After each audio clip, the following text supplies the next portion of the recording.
El Carpio, asentado entre huertos y olivos al abrigo del Guadalquivir.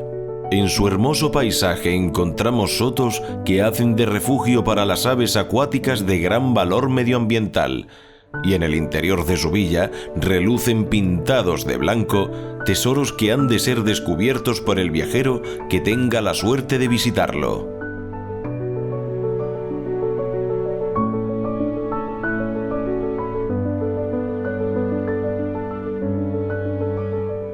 Estamos en El Carpio, es un pequeño pueblo que pertenece a la provincia de Córdoba y se encuentra a 30 kilómetros de capital. El Carpio está situado sobre una colina, entonces desde aquí se abren unas buenas vistas a la campiña, a Sierra y a La Vega. Por el territorio del Carpio además pasa el río Guadalquivir, el río más importante de Andalucía. Además, el nombre del Carpio significa el cerro.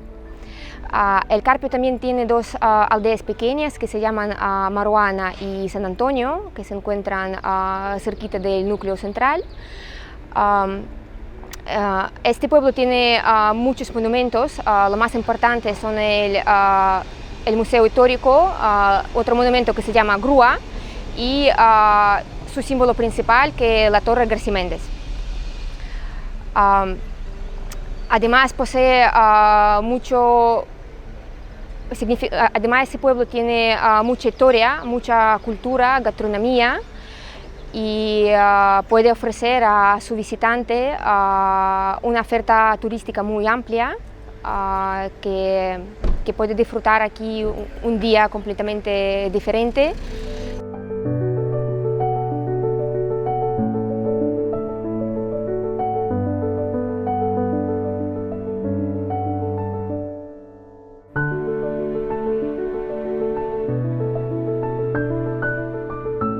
La actual villa de El Carpio se funda en el siglo XIV junto a la esbelta torre que corona el municipio, mandada a construir por García Méndez de Sotomayor. Y es alrededor de la torre donde surgió la población que hoy da nombre al municipio.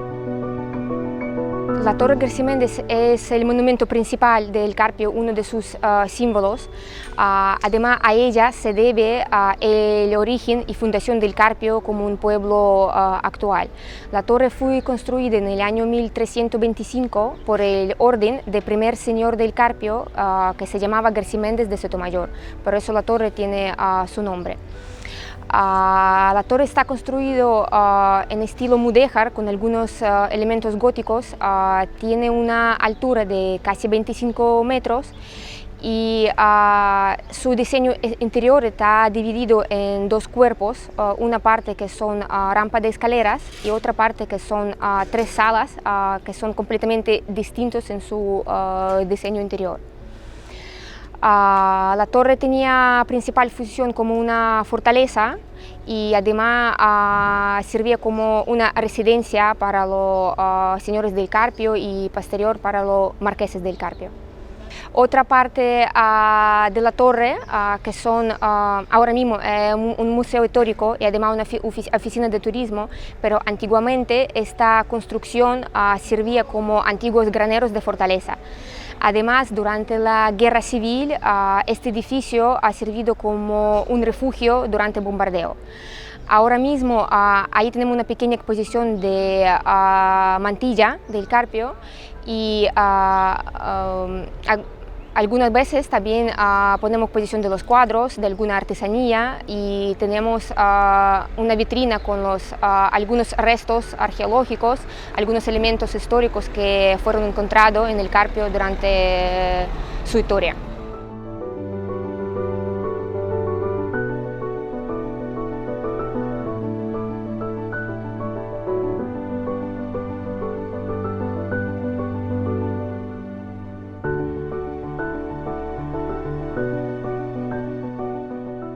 Nos encontramos ahora mismo en el Museo Municipal del Carpio. Entre las piezas que hay en el museo ahora mismo tenemos una exposición de mantillas, peinas y varios utensilios que se utilizan para la mujer cuando se viste de mantilla. Tenemos cosas que son tradicionales, cosas que se han diseñado para el carpio, y tenemos una mantilla diseñada para el carpio. Ya la veréis, una mantilla muy original porque está hecha de mariposas. Esta fue hecha por un vecino del carpio que se llama Jesús Zurita, y entonces pues, y las peinas y las mariposas que hay también, son broches que sirven para los utensilios. Las mantillas componen de mantilla o pico. Aquí en el carpio pues el pico se ha empezado a imponer después de que empezamos a la muestra. Llevamos 10 años haciendo muestras de mantilla, de exponerla, enseñar a la gente y colocarla, en fin, y hacer una muestra. Hemos tenido el orgullo de tener en este santo museo también las peinas y las mantillas pico de la duquesa de Alba, tanto las que lució en la feria como lucía en Semana Santa. Entonces una de ellas pues está asemejada un poquito al pico que tenemos aquí, porque ella siempre gastó picos. La mantilla en el carpio viene de toda la vida aquí en el carpio, pero hasta hace 10 años o 12 es cuando se empieza a imponer más.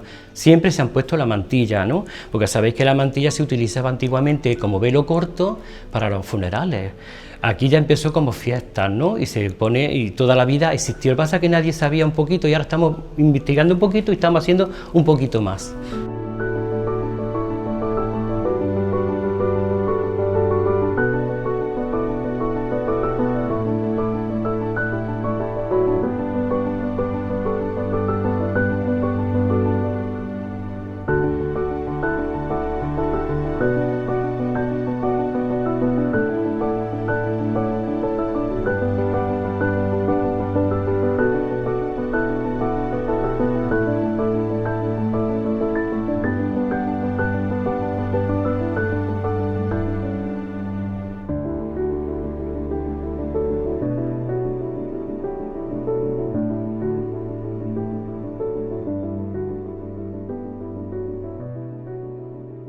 Estamos al lado de otro monumento también muy importante que se llama Las Grúas. Es un ingenio hidráulico que fue construido entre el siglo XVI y XVII por el orden del primer marqués del Carpio, que se llamaba Diego López de Haro. Su principal función proporcionar agua desde el río Guadalquivir para regar los cultivos de las tierras cercanas del río. En el año 2018 este lugar también fue proclamado como un monumento gongorino, porque según los estudios, Luis de Góngora en algunos de sus poemas cantó Donde las altas ruedas. Entonces se piensa que con esas palabras se mencionaba este lugar, Las Grúas, porque antiguamente las grúas tenían 3 norias de la madera que ayudaba a sacar agua del río, pero con los años, como esas norias estaban hechas de madera, entonces se estropearon, lo quitaron, y luego más tarde, en el siglo XIX, pusieron una bomba mecánica para sacar agua del río.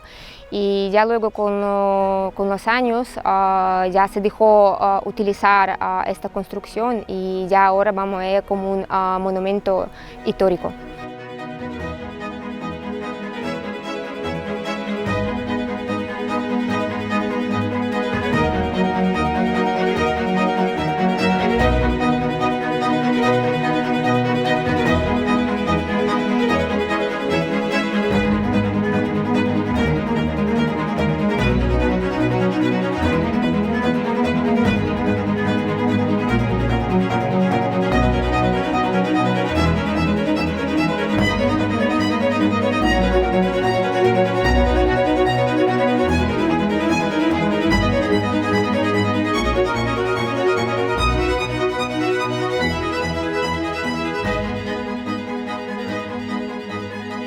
Bueno, pues nos encontramos en el patio de mi casa, que actualmente es la sede de nuestra asociación cultural Patio de Curro. Y bueno, una casita pues que yo poco a poco voy restaurando y voy preparando un poco pues para poder hacer aquí nuestros actos y nuestras reuniones y nuestras cosillas. Bueno, en la casa nos podemos encontrar, aparte de, por supuesto, de mucha esencia, de mucho amor por hacer las cosas, de de cosas antiguas, cosas recicladas, bueno, un poco recuperar cosas perdidas que se han perdido a lo largo del tiempo, de la historia, y bueno, esto siempre va a ser un lugar donde cada cosa encuentre su sitio apropiado para que resalte lo mejor posible, ¿no? Bueno, yo en realidad mi profesión es bailarín, ¿no? Después de 30 y tantos años viajando por el mundo, pues un día decidí que yo necesitaba desconectar un poco en ciertos momentos, ¿no? Pues para poder después volver a la batalla con más energía, ¿no? Entonces, cuando me compré la casa hace ya unos cuantos años, pues decidí que necesitaba darle un toque un poco más personal y decidí apuntarme en la Escuela de Arte y Oficios de Córdoba, donde poder aprender a hacer cosas artesanales para poder enriquecer un poquito más la casa. Y por eso en esta casa, pues sobre todo hay un toque muy personal y una serie de esculturas en barro, porque descubrir el barro como un material que se identificaba mucho con el flamenco, ¿no? Era un material muy expresivo, muy espontáneo y que tenía mucha facilidad para la hora de expresar algún movimiento, algún gesto flamenco, ¿no? Y entonces pues decidí dedicarme, entre comillas, a hacer esculturas de temas flamencos siempre. Bueno, cuando la gente entra al patio, lo primero que los dejo es que se empapen y se asombren pues de lo que están viendo, ¿no? Porque realmente tú pasas por la calle y ves una casa más o menos bonita o más o menos típica, ¿no? de nuestra Andalucía, ¿no? Pero realmente cuando entras en el patio es cuando realmente te das cuenta de la esencia que tiene, ¿no? Pues porque hay una serie de rincones y de detalles que son los que realmente cuando una persona entra pues le llama la atención. Y entonces primero los dejo que se empapen, que se sorprendan. Y cuando ya vuelven en sí, entonces ya empiezan a preguntarme, ¿no? Y bueno, tengo que contar, bueno, pues que contamos con un pozo de agua natural, de manantial natural, que me lo encontré segado hasta arriba, como hacían los antiguos, cegar, tapar pozos, y yo lo descubrí, lo limpié y lo he puesto en activo. Después me encontré con una puertecita aquí, a mi derecha, que originalmente era un refugio de la guerra. Un refugio de la guerra que era, bueno, pues como era, ¿no? Y también lleno de escombros y demás, lo limpié y lo convertí en bodega. Después empecé a recuperar de casas de derribo que tiraban material y empecé a recuperarlo y recuperé ciertas piezas importantes para el pueblo y para el pueblo, sobre todo para mi casa ya, porque la iban a desechar y entonces yo decidí que ese material no se podía desechar, que era un crimen, y decidí recuperar, por ejemplo, esta piedra en la que pone Jesús Hombre Salvador, año 1679. Y yo pues, cuando me enteré de que iban a tirar la piedra, yo dije que eso era imposible poder tirar eso y que había que recuperarlo. Y aquí me lo traje y bueno, es una de las cosas que más llaman la atención, ¿no? Encontrarte con materiales que actualmente es prácticamente casi imposible encontrar, ¿no?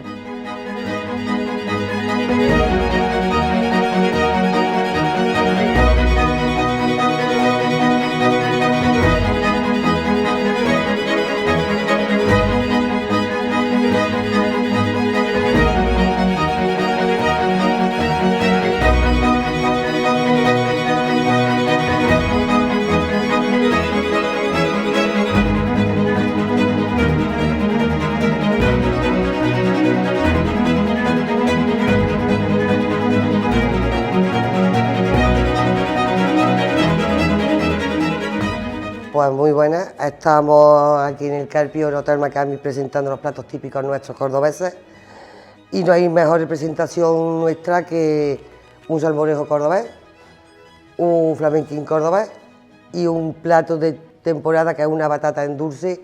Son platos típicos nuestros de nuestros abuelos. Es algo que a lo mejor no se conoce fuera, pero aquí es lo más típico, sobre todo ahora en temporada, que estamos con la batata en temporada.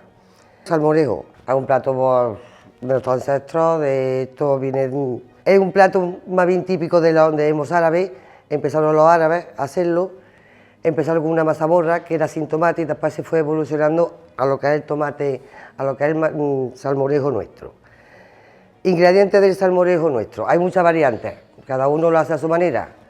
El típico, el básico nuestro es tomate, un tomate bueno, un tomate de pera si hay, o tomate que sea rojo, que esté maduro, ajo, pimiento, sal, un buen pan de pueblo, este es un pan de una panadería de aquí, nuestra del pueblo, y un buen aceite de oliva virgen extra.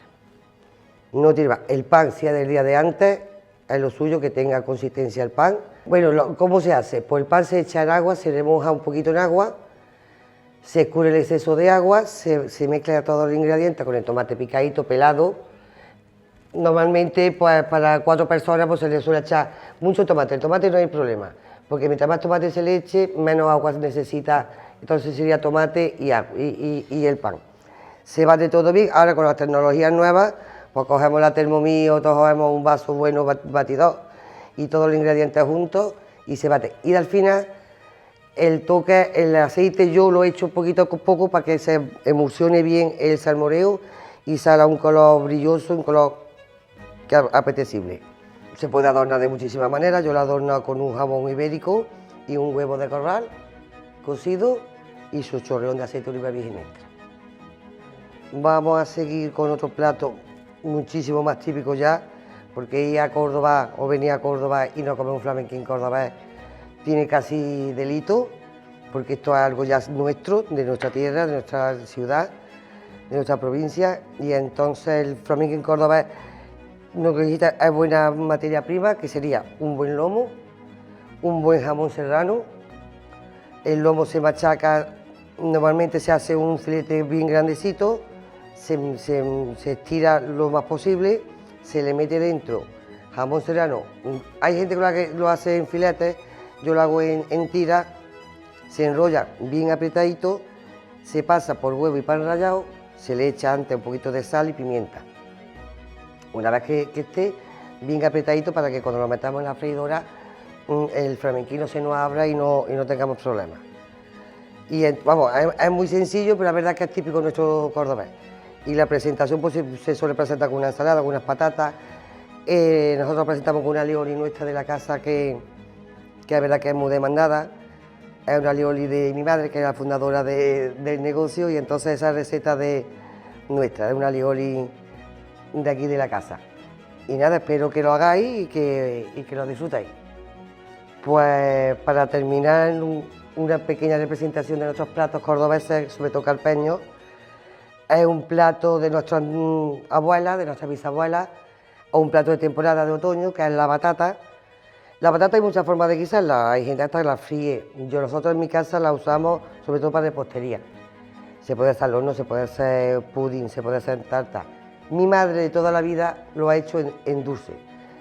En mi casa se llama dulce de batata o batata en dulce. El proceso es muy simple, se lava, se pela la batata, se le hace un almíbar que se hace con canela, limón, la cáscara del limón, la cáscara de la naranja, mucha azúcar, pues casi el peso de la batata que se le echa, la mitad de azúcar ya al gusto, pero sobre todo como poco la mitad. Se cubre de agua y se deja cocer. Antes yo la dejo como unos 20 minutos, 15 minutos que haga un almíbar. Una vez que le echo la patata, le echo más agua y así se concentra más el almíbar. No es un plato conocido, es un postre que no sé si estará por ahí, pero es nuestro, es de aquí de mi madre escalpeña, se hacía desde pequeña. Antiguamente no había muchos postres, muchos dulces, y la patata se usaba para muchas cosas. Una de ellas, pues el postre, que era, eso era un extra, tener un postre, tener azúcar para hacer un postre era algo extra. Está muy bueno, la verdad que lo recomiendo que lo hagáis, no tiene ningún trabajo. Ya he dicho, pelar, trocear en trozos gordos, hacer un almíbar con los ingredientes y esperar que esté tierna, solamente. Y que aproveche y que vengáis al Carpio, que aquí os estamos esperando con muchas ganas.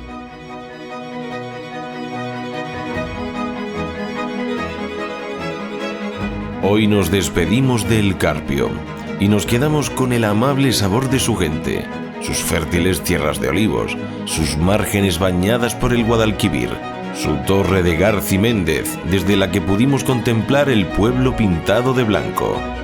Nos vamos, pero nos quedamos con el buen acogimiento al visitante.